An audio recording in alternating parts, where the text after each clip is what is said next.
नमस्कार,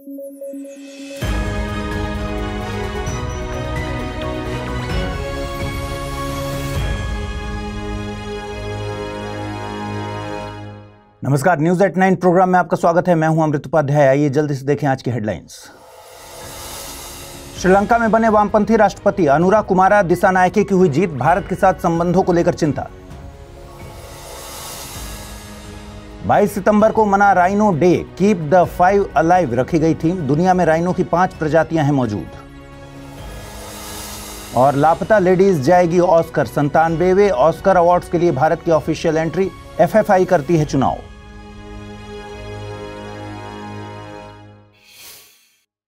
आइए शुरू करें। खबरों की शुरुआत करने से पहले आप सबके लिए एक जरूरी बात। 22 सितंबर 2024 को पटना के श्री कृष्णपुर स्थित एएन कॉलेज में स्टडी आईक्यू की तरफ से एक सेमिनार आयोजित हुआ था। इस मौके पर मेरे साथ स्टडी आईक्यू की अन्य फैकल्टीज भी मौजूद थीं। पटना और आसपास के इलाकों से आए कई स्टूडेंट्स से मिलकर पूरी टीम को बहुत खुशी हुई। इस दौरान स्टूडेंट्स के मन में आ रहे कई सवालों के जवाब भी दिए गए। आपके लिए इस सेमिनार के फुटेज स्क्रीन पर दिखाए जा रहे हैं।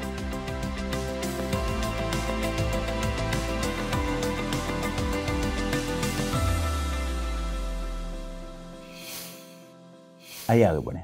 हर साल 22 सितंबर को दुनिया भर में वर्ल्ड राइनो डे मनाया जाता है। राइनोसरस को हिंदी में गैंडा कहते हैं। इस दिन को मनाने का मकसद राइनो की जैव विविधता में अहमियत को सेलिब्रेट करना है। 2024 के लिए इस दिन की थीम रखी गई थी keep the 5 alive.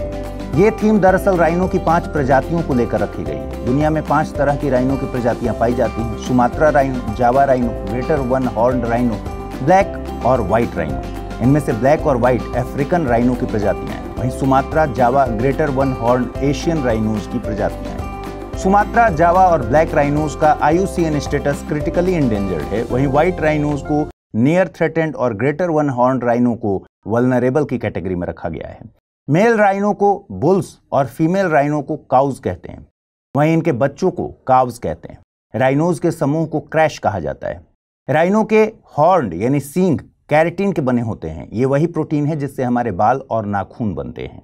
White rhinos की 2 उप प्रजातियां नॉर्दर्न और सदर्न राइनो मौजूद हैं। इनमें नॉर्दर्न राइनो के मात्र 2 ही जानवर पूर्वी अफ्रीका की सेंचुरी में बचे हैं। ये दोनों ही फीमेल्स हैं।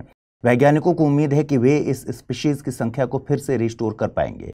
ब्लैक राइनो अफ्रीका के सवाना घास के मैदानों में पाए जाते हैं। इनमें मादा और सब एडल्ट्स आमतौर पर सामाजिक होते हैं, वहीं मेल ब्लैक राइनो एकांत में रहना पसंद करते हैं। इनका रंग काला नहीं होता। ये नाम शायद व्हाइट राइनो से अलग करने के लिए या मिट्टी से ढके रहने के चलते दिया गया होगा।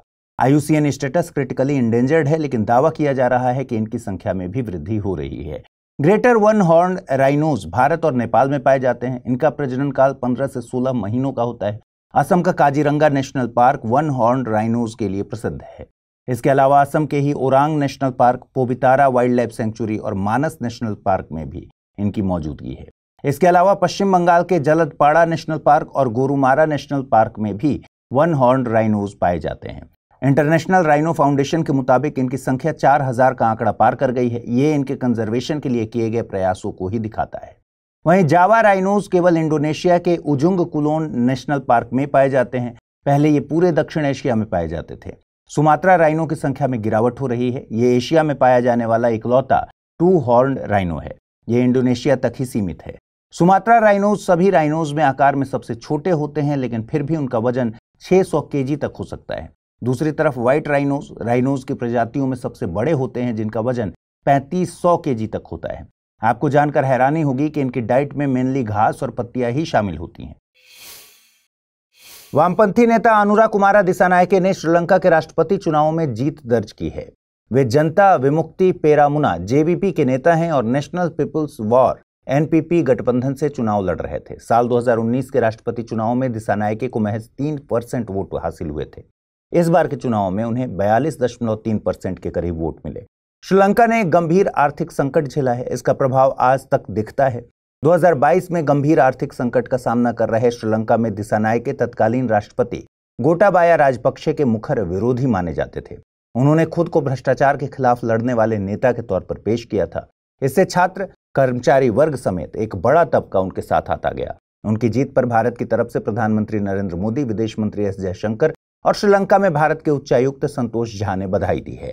बकौल भारत, श्रीलंका भारत की नेबरहुड फर्स्ट पॉलिसी और सागर विजन में अहम स्थान रखता है। हिंद महासागर के लिए भारत के रणनीतिक विजन को सागर यानी security and growth for all in the region नाम दिया गया है। लेकिन चुनौती यह है कि अनुरा कुमारा दिसानायके वामपंथी लेफ्ट विंग के नेता हैं, वहीं भारत की वर्तमान सरकार दक्षिणपंथी विचारधारा यानी राइट विंग की तरफ झुकी हुई मानी जाती है। आमतौर पर वामपंथी सरकारों को वैचारिक स्तर पर चीन के करीब माना जाता है। एक बात और, अनुरा कुमारा दिसानायके की पार्टी द्वारा कई मौकों पर भारत की आलोचना भी की गई है। इसके उलट चीन के बारे में ऐसा कोई वाकया नहीं मिलता। लेकिन अंतर्राष्ट्रीय मामलों के जानकार बताते हैं कि जिस तरह 2022 के आर्थिक संकट के दौरान भारत ने श्रीलंका की मदद की और चीन पूरे सीन से लापता था, उसका प्रभाव नई सरकार के साथ भारत के संबंधों पर दिखेगा। श्रीलंका अभी भी आर्थिक संकट में है और उसे भारत से वित्तीय सहायता की जरूरत पड़ सकती है। श्रीलंका भारत के लिए कूटनीतिक और सांस्कृतिक दोनों लिहाज से बहुत अहम है। श्रीलंका में तमिल समुदाय की मौजूदगी भारत के रिश्तों को और संवेदनशील बना देती है। ऐसे में उम्मीद की जा रही है कि श्रीलंका की नई सरकार और भारत की मौजूदा सरकार विचारधारा को परे रखकर देश के लोगों के हितों के लिए काम करना चुनेंगी। क्या आपके मन में कंफ्यूजन है कि आईएएस प्रिपरेशन को कैसे डेस्टिनेशन तक पहुंचाएं? तो जुड़िए UPSC IAS prelims to interview यानी P2I बैच से, जिसमें आपके हर प्रॉब्लम का सॉल्यूशन है मौजूद। आप गांव में हैं या शहर में, कोई टेंशन नहीं, क्योंकि इस बैच में आपको मिलेंगी 1000+ आवर्स की लाइव ऑनलाइन कक्षाएं। और आपको पढ़ते समय कोई कॉन्सेप्ट समझ नहीं आ रहा तो भी कोई बात नहीं, मेंटोरशिप प्रोग्राम का लाभ उठाइए और अपने मेंटोर से अपनी उलझन का समाधान पाइए। क्या मैं तैयार हूं? यदि इस सवाल का नहीं मिल रहा जवाब तो टेस्ट सीरीज का मिलेगा फायदा। हर एक टेस्ट से तैयार होगा आपकी सफलता का ब्रिज। यही है वो बैच जिसमें आप कर सकते हैं पढ़ाई के साथ कमाई भी। क्यों? क्योंकि हर टेस्ट के फर्स्ट रैंकर को मिलेगा 11,000 रुपए का इनाम। इतना ही नहीं, यदि आप प्री 2025 क्वालिफाई करते हैं तो आपकी पूरी फीस वापस कर दी जाएगी। ऐसे और भी कई फीचर्स हैं इस कोर्स में जिससे आपको हासिल होगी जीएस में महारत। सो जस्ट गो अहेड, आज ही जुड़िए हमसे, अमृत लाइव कोड का यूज कीजिए और एडमिशन लीजिए, करिए अपने सपने को साकार। यूएसए में क्वाड देशों की बैठक संपन्न हुई। यूएसए के डेलावेयर के विलिमिंगटन में आयोजित हुई ये क्वाड की चौथी बैठक थी। इसमें भारतीय प्रधानमंत्री नरेंद्र मोदी, यूएसए के राष्ट्रपति जो बाइडेन, ऑस्ट्रेलिया के प्रधानमंत्री एंथनी अल्बनीज और जापान के प्रधानमंत्री फूमियो किशिदा ने शिरकत की। डेलावेयर में भारतीय प्रवासियों से मुलाकात के दौरान भारतीय प्रधानमंत्री ने भारतीय प्रवासियों को राष्ट्रदूत का दर्जा दिया। साथ ही विकसित भारत के लिए पुष्प की अवधारणा भी दी। यहाँ पुष्प से मतलब है P for progressive Bharat, U for unstoppable Bharat, S for spiritual Bharat, H for humanity first को समर्पित भारत और P for prosperous Bharat. Quad की बैठक में चारों देशों के नेताओं ने एक सामुद्रिक समझौते पर हस्ताक्षर किए। साथ ही एक ज्वाइंट कोस्ट गार्ड मिशन भी लॉन्च किया। इसके अलावा क्वाड कैंसर मूनशॉट पहल भी लॉन्च की गई, जिसका मकसद इंडो पैसिफिक में सर्वाइकल कैंसर के बर्डन को कम करना है। WHO के मुताबिक सर्वाइकल कैंसर अगर समय रहते पता चल जाए और उपचार मिल जाए तो इसे रोका जा सकता है, इसका उपचार किया जा सकता है। दुनिया भर में महिलाओं में होने वाले कैंसर का चौथा सबसे आम कारण है सर्वाइकल कैंसर। और इस मौके पर क्वाड फेलोशिप भी लॉन्च की गई। आपको बता दें कि क्वाड समान सोच वाले लोकतंत्रों का एक अनौपचारिक समूह है। इसमें भारत, यूएसए, जापान और ऑस्ट्रेलिया शामिल हैं। इसका मकसद एक फ्री, ओपन और प्रॉस्पेरस इंडो पैसिफिक रीजन सुनिश्चित करना है। हिंद महासागर से लेकर पश्चिमी प्रशांत महासागर तक चीन की विस्तारवादी नीतियों से इस क्षेत्र को सुरक्षित रखना इसके मकसद में शामिल है। आपने इस साल आई एक फिल्म लापता लेडीज जरूर देखी होगी। इस फिल्म को ऑस्कर 2025 के लिए भारत की तरफ से ऑफिशियल एंट्री के लिए चुना गया है। दो महिलाओं के इर्द गिर्द घूमती लापता लेडीज की कहानी बेहद हल्के फुल्के अंदाज में भारतीय समाज में महिलाओं के संघर्ष को दिखाती है। 97वें ऑस्कर अवार्ड्स में इस फिल्म को बेस्ट फॉरेन फिल्म की कैटेगरी में भेजा जाएगा। इस फिल्म का डायरेक्शन किया है किरण राव ने और प्रोड्यूसर हैं आमिर खान। भारत में FFI यानी फिल्म फेडरेशन ऑफ इंडिया आधिकारिक एंट्री के चुनाव के लिए जिम्मेदार है। FFI की 13 सदस्यीय ज्यूरी ने एनिमल, चंदू चैंपियन, कल्कि 2898 ईस्वी जैसी फिल्मों में से लापता लेडीज को चुना। ऑस्कर पुरस्कारों को academy of motion picture arts and sciences के द्वारा 1929 से सिनेमा में बेहतरीन काम के लिए दिया जाता है। आइए देखें आज का टर्म ऑफ द डे। आज का टर्म ऑफ द डे है वीगन लाइफस्टाइल या वीगन जीवन शैली। वीगन लाइफस्टाइल का मतलब है अपनी जीवन शैली से सभी तरह के एनिमल प्रोडक्ट्स के इस्तेमाल को खत्म करना। ये केवल खान पान तक ही सीमित नहीं है। वीगन लाइफस्टाइल अपनाने पर आप मांस, अंडे के साथ साथ डेयरी प्रोडक्ट्स और एनिमल स्किन के बने कपड़े, जूते, बैग, इन सब का त्याग करते हैं। इनमें डाइट जैसी जरूरतों के लिए प्लांट बेस्ड उत्पादों का रुख किया जाता है, जैसे प्लांट बेस्ड मीट। इस लाइफस्टाइल को अपनाने के पीछे कारण है जानवरों के साथ होने वाली हिंसा को रोकना और कार्बन फुटप्रिंट को कम करना। वीगन लाइफस्टाइल को सपोर्ट करने वाले इसके पीछे एक और तर्क देते हैं। देखिए, पृथ्वी पर ऊर्जा का मुख्य स्रोत है सूर्य, लेकिन सूर्य की ऊर्जा से तो हम पेट नहीं भर सकते। सूर्य की इस ऊर्जा का 10% इस्तेमाल पेड़ पौधे करते हैं। जब हम इन पौधों को खाते हैं तो पौधों में मौजूद ऊर्जा का 10% हमें मिलता है। इसी प्रकार जो जानवर पौधों को खाते हैं उन्हें भी 10% ऊर्जा मिलती है। जब हम इन जानवरों को खाते हैं तो हमें जानवरों में मौजूद ऊर्जा का 10% ही मिलता है। इस तरह पौधों को खाने पर हमें जानवरों के मुकाबले ज्यादा ऊर्जा मिलती है। आइए देखें आज का रैपिड न्यूज।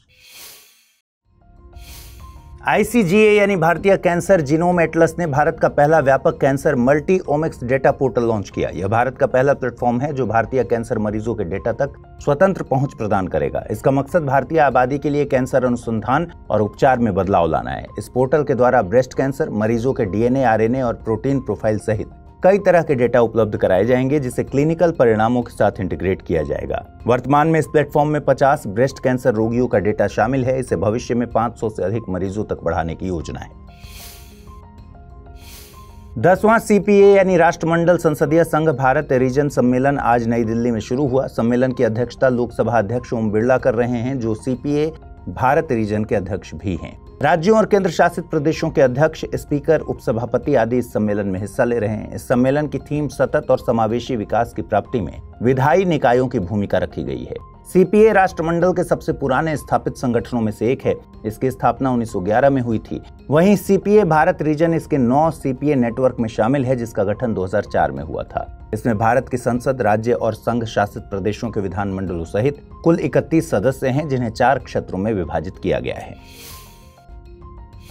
पर्यावरण मंत्रालय ने वन्यजीव आवासों की एकीकृत विकास योजना पर 100 दिन का लक्ष्य हासिल कर लिया है। इस योजना में प्रोजेक्ट टाइगर के साथ साथ प्रोजेक्ट एलिफेंट और वन्यजीव आवासों के विकास से संबंधित महत्वपूर्ण फैक्टर शामिल हैं। इस योजना से कुल 55 बाघ अभयारण्य, 33 हाथी अभयारण्य, 718 संरक्षित क्षेत्र और उनके आसपास के क्षेत्रों को लाभ पहुंच रहा है। आपको बता दें कि बीते दिनों कैबिनेट ने integrated development of wild life habitats की केंद्र प्रायोजित योजना को जारी रखने की मंजूरी दी थी, जिसका कुल व्यय 2602 करोड़ रुपए है। देश का पहला tri service future warfare course आज से शुरू हुआ है। इसे इंटीग्रेटेड डिफेंस स्टाफ के तत्वावधान में आयोजित किया जाएगा। इस कोर्स में सेना के विभिन्न रैंक के अधिकारी शामिल होंगे। इसका मकसद अधिकारियों को आधुनिक युद्ध के परिचालन और तकनीकी पहलुओं से रूबरू कराना है, जो फ्यूचर वॉरफेयर से संबंधित प्रमुख क्षेत्रों पर ध्यान केंद्रित करेगा, जैसे कॉन्टैक्ट, कॉन्टैक्टलेस, साइकोलॉजी या फिर इंफॉर्मेशन, और साथ ही वे क्षेत्र जहां ऐसे युद्ध लड़े जाएंगे। यह इस बात पर भी प्रकाश डालेगा कि artificial learning, machine learning, robotics और हाइपरसोनिक्स जैसी उभरती और विनाशकारी तकनीकें युद्ध के संचालन को किस प्रकार प्रभावित करेंगी। गोवा समुद्री सिंपोजियम के 5वें संस्करण की शुरुआत भारतीय नौसेना के नेतृत्व में हुई। इसकी theme common maritime securities challenge in the Indian Ocean region रखी गई है। इस दौरान हिंद महासागर क्षेत्र में समुद्री सुरक्षा बढ़ाने की दिशा में विभिन्न प्रयासों पर चर्चा की जाएगी। इसमें 12 हिंद महासागर तटीय देश हिस्सा लेंगे। इसके अलावा केन्या और तंजानिया पर्यवेक्षक के रूप में शामिल होंगे। गोवा समुद्री सिंपोजियम की स्थापना 2016 में भारतीय नौसेना द्वारा की गई थी। यह भारत और हिंद महासागर क्षेत्र के प्रमुख देशों के बीच सहयोग, सहकारिता और आपसी समझ को बढ़ावा देने के लिए एक मंच के रूप में काम करता है। आइए देखें आज के बुलेटिन पर आधारित प्रश्न। पहला सवाल है, हाल ही में श्रीलंका में राष्ट्रपति के पद पर किसे चुना गया है?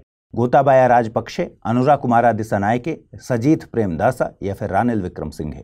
अगला प्रश्न है, क्वाड कैंसर मूनशॉट में किस कैंसर पर फोकस किया जा रहा है? स्किन, सर्वाइकल, ब्रेस्ट या फिर ब्लड कैंसर? आइए देखें पिछले बुलेटिन मैंने आपसे क्या सवाल पूछे थे, उनके सही जवाब क्या हैं। पहला सवाल था, विश्व स्वास्थ्य संगठन ने किस देश को कुष्ठ रोग से मुक्त होने वाला दुनिया का पहला देश घोषित किया है? जॉर्डन, भारत, पाकिस्तान या फिर नेपाल? सही जवाब है विकल्प ए यानी जॉर्डन। दूसरा प्रश्न था, खबरों में रहा तिरुपति मंदिर किस राज्य में स्थित है? तेलंगाना, तमिलनाडु, आंध्र प्रदेश या फिर कर्नाटक? सही जवाब है आंध्र प्रदेश यानी विकल्प सी। तो आज इस बुलेटिन में इतना ही। अपना ख्याल रखिए, ठीक से पढ़ाई कीजिए। अगर आप इस बुलेटिन की PDF हासिल करना चाहते हैं तो अमृत उपाध्याय 007 टेलीग्राम चैनल है, जिस पर इसकी PDF रोजाना मिलती है। और आज जो सवाल मैंने पूछे हैं उनके सही जवाब जरूर दीजिएगा कमेंट सेक्शन में। नमस्कार।